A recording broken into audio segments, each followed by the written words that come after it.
Divide 918 by 6 in long division method.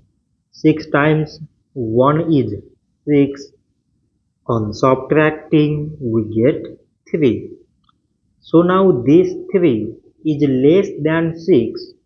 So we put down this 1 and it is 31. 6 times 5 is 30.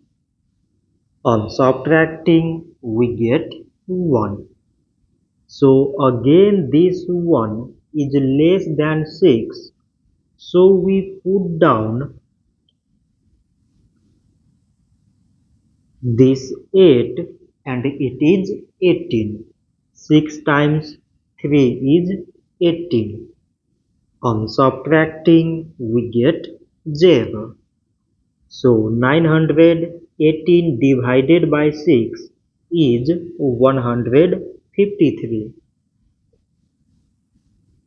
So this much for today and thanks for watching.